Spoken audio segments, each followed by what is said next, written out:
Okay. Alright. So, welcome to the OffTopic podcast, where we embrace the tangent and celebrate the unexpected.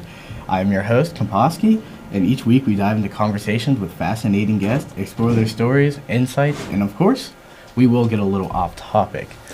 Today with us we have an amazing guest, Zoe, our very own broadcasting student in our own class. We are excited to see where this spooky conversation takes us. We're glad to have you on here. Thank you for letting me geek out. I'm really excited. No problem. All right. So, But first of all, supernatural. This face story that I saw, it's not the worst one. Sadly, y'all missed that, but it was a good story. I was driving past, going to my aunt's house, and there's an abandoned house. It's not abandoned anymore, but one day when it was abandoned, no cars were there. I swore I saw a face sticking out of glass. But this story takes me to my own high school, East Fairmont, where I'm there after school for an event, and it's laid out. It's like around 9 o'clock. It took a long time for us to get that. Pretty much everyone's gone. I'm done packing up of what we were doing, and I looked down one of the hallways. It was pitch black, and I swore I saw movement, but no one was there. that is terrible. I'm like, but that's the one thing fun about West Virginia is you'll find a lot of stuff that may spook you out. That's a good thing about living in West Virginia. Yeah. The spooky I have season. a scary story, but before I get into scary story, a little bit of context. Me and my brother talk about Wendigos I and love skinwalkers Wendigos. and stuff like that, and Dade is deathly afraid of skinwalkers, Wendigos, all those things. So we were driving home from the band Princeton competition down bottom part of the state. So we get home at 1 in the morning? Yeah. 1 in the morning. So it's 2:30 a.m. driving home through Joetown, of all places. And I just see a light behind me. It's not enough to be car headlights. It's just a light of some kind. It's like a blue light almost. It's the ghost light. It's the ghost light. And it was following me a good distance. And Dade's like, "What's that?" And I'm like, "Well, it's a light. I don't know what it is. It could just be someone on their bike or whatever." And he said, "That's not a bike. It's too low to be a bike." And I'm like, well, whatever. And then of course I have to devil Dade, and I lean over and I'm like, "It's a Wendigo." So I feel the thing that the door beside me lock, because he sits passenger and he locks the door, and I'm like, "Dade, I'm kidding. There's no Wendigo." But we get home and I get out of the car, and Dade just doesn't get out. The lights on, everything. I'm standing there, "Dade, get out of my car." And he's like, "I don't want to get out of the car. The Wendigo's going to get me." Again, 2:30 at night. So he hears something in the woods, and he just, "Nope, I'm not getting out of the car." So I tell him, "Dade, you gotta. If I give you my flashlight, will you feel better?" And he's like, "Yeah." So I give him the flashlight, and he tries to open the car door and sets off the car alarm. My parents are in the house asleep. It's 2:30, and he sets off the car alarm. Well, whenever Wendigo was in the woods, it definitely heard you then. Yeah, and then I told him, "The Wendigo's gonna get you, Dade. He heard you."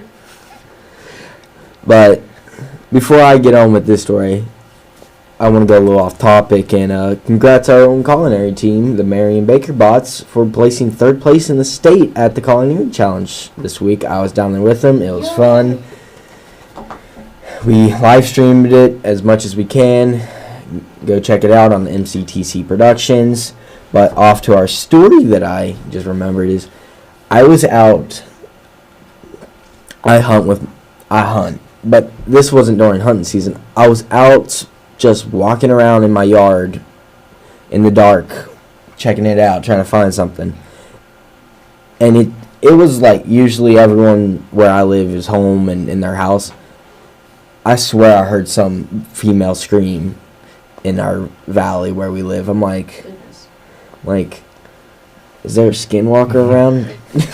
Gotta be. It's a skinwalker. At first I thought it was coyotes, but when it screamed again, I'm like, that does not sound like a coyote, because where I live we get a lot of coyotes, but Same. it sounded like a female scream. I'm like, Yeah.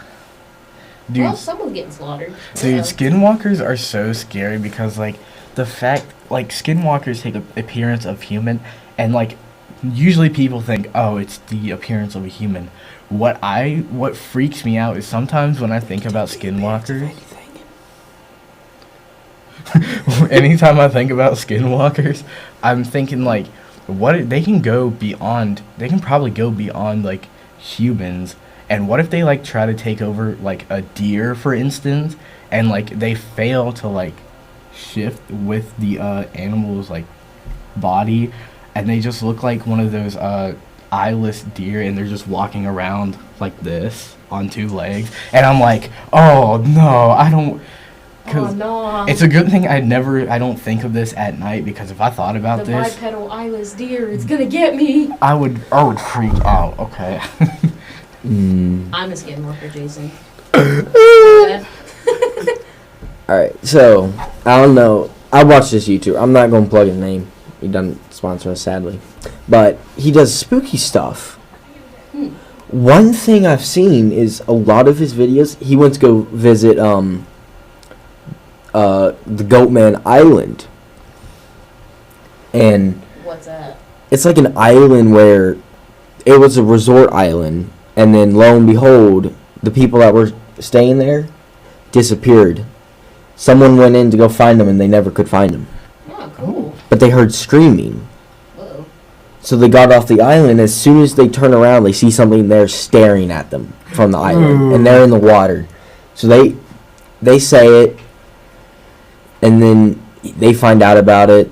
That YouTuber, him and his group of friends go find it. They staying at that same resort. They set up some cameras, and they caught something moving that didn't look human. They couldn't fully make it out because the camera was so blurry. Right. Because, like, you guys know how those type of demons and stuff have effect on electronics, make it blurry and all that. Yeah. They saw something stand on two legs, walk by that camera, but didn't look human. Ooh. What? But it wasn't the only thing. He also went to the Siren Head Forest. Oh yeah. Sirens are cool. I That's, love sirens. And there's, like, this whole thing, and they were walking, and they found a giant footprint.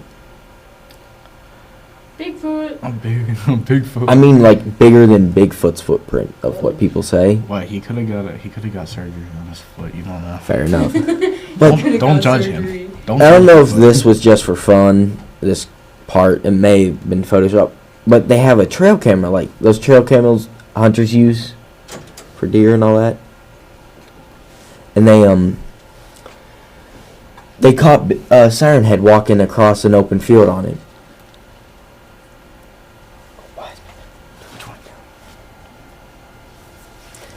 Alright, so, yeah, they caught him walking across it. And the direction it was walking, these two, there's 4 people. They split up. 2 stayed at the camp. But one thing is, a lot of their videos, they run into a stranger. And this stranger that they ran into when they were going to their campsite was hanging up birdhouses. And it has all the people that went missing in that forest. Ooh. But when they're doing that trail cam and they saw it, the Siren Head was walking towards their camp. That's cute. And they started hearing sirens too. And this was like a forest. There's no...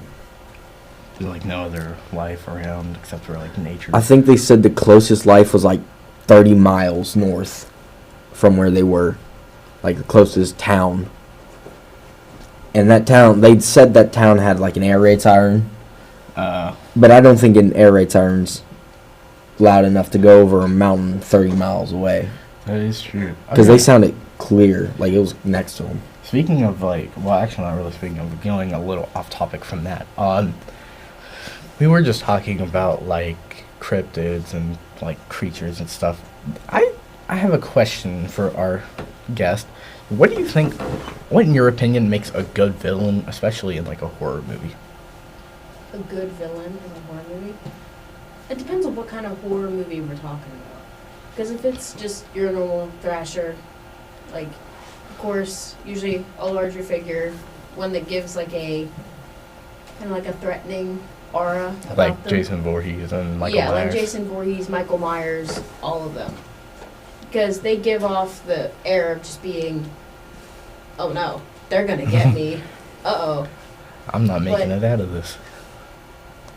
In your psychological horror, maybe your Stephen King type horror, as I call it sometimes, you get, sometimes the character's just a normal person, Yeah. but you come to realize they're not. Like either through the book or through the movie, but it just, you can, because as the plot goes further along, you can see, like, this isn't a normal person. Right. Speaking of like characters in a like any horror character, what is like your favorite scary book or movie Or game. or game? I have three. My favorite scary book, again, it's a psychological horror, but it's a tie between Mr. Mercedes and Thinner. Both are by Stephen King. Those are some really good books. I like those. My favorite horror movie is The Shining. Again, it's psychological horror, not like Thrasher. But Yeah. my favorite scary game is Bendy and the Machine. Oh, Always. okay. I like love that game. That's a good game. I I've played take through it. like 4 times already. I take it that you're a big Stephen King fan. I am. I love Stephen King too. Actually, my favorite scary movie and book kind of like combine because I like reading Pet Sematary. I love the book. I will say though, I like the old Pet Sematary movie. I'm not a big fan of the newer one, which was in 2019. The redos are usually not very good. No. They did a reboot of Slumber Party Massacre. Ooh. Horrible. Oh. The original was really, really good, but then It they was. changed it. I haven't And watched the it's new just- one, but I watched the old one, and it was really good. Oh yeah, my favorite scary game. This is kind of like an old game. I don't know if you would like. I don't know if it would be psychological horror or not, but it's a game called Resident Evil. I've never played Ooh. it, so I love Resident Evil. I haven't played it, but I heard it. I think it goes into both types of Yeah. psychological and normal horror movies. What you see is it goes into both types. But to answer this question, for me, is my favorite movie has to be the Scream series. Ooh yeah. Scream's really well. My favorite book, I haven't really read much horror books, but from what I've read, a couple, which the main one I like is a Scream book. I forget what name it was fully was called, but I know it's a Scream. It's about Scream. And then my favorite game has to be on horror games. Is tied between either World War Z, because that is considered a horror game because of that, or SCP. I love SCP. Oh my god. Oh yeah. Speaking of like video games, like horror games, like off topic to the horror, but I think they're like releasing a product that like you Bluetooth it to your like device, whichever device you're using to play a game, and it like releases the scent of like the area the game is in. Ugh. And I'm sitting here thinking like it's gonna be really tough to play games like Resident Evil 2, because like when you get to that sewer, it's gonna be when you get to the sewer part of the game, you're gonna throw up at least once. It's bound to happen. I think it's a neat idea in concept, but some people will probably think they can take something and then they'll end up throwing up a lot, like me. I don't know if you've two played this game. I haven't, but Phasmophobia. I don't know if you would consider that like as scary as Resident Evil, SCP, or World War Z, but it's a scary game. But if you haven't played it, what would your opinion on it if you've seen it at least been I played? haven't seen it before this, so I don't know. It's like a ghost hunting game. It's like Paranormal. I don't know. I'm not much of a gamer, to be honest. That's okay. I will say, I love scary games, and one of the games that I love to play scary games on is Roblox. We know. Of course. This man, before this podcast, was talking about how him and his friend played Roblox on a scary game last night. Yeah, there was a suspicious guy too. Like, anyways, off topic to that. Like, so. Shameless plug again. Dude. This is what we do at Off Topic. We plug it. So, what's your like favorite horror movie scene?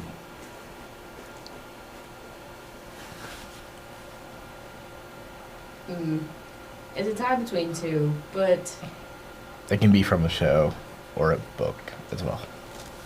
well, there's two. There's one from a book, which was turned into TV series, but the book describes it better. Movie scene. The longer I think about it, is probably The Shining, Ooh. when like the blood just kind of fills the hotel Oh yeah, and it crashes like a wave. the red rum. Yeah.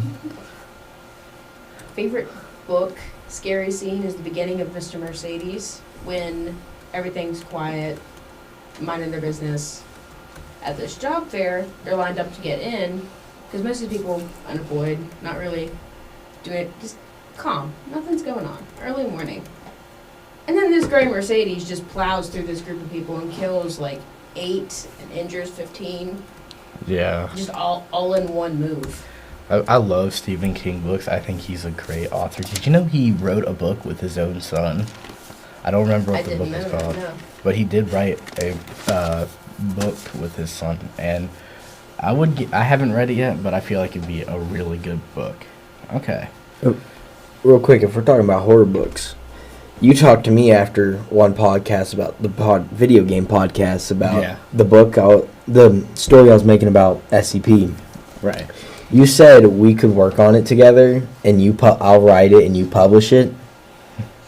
But we don't know fully yet if that's what we're going to do. But Also, if don't we forget- do it, look out. I'll figure out what I want to call it, and Don't forget, we would also need like a lot of money for like Yes, that too. copyright issues, copyright stuff. Okay, so that's all for this week's episode of Off Topic. A big thank you to our guest Zoe for joining us, and if you enjoyed the episode, be sure to subscribe, maybe leave a review, and tune in next week. We will have we do not know the topic yet, but we have the element of surprise. So. I'm your co-host Braden. I'm your host, Komposky. We'll see you next time. week.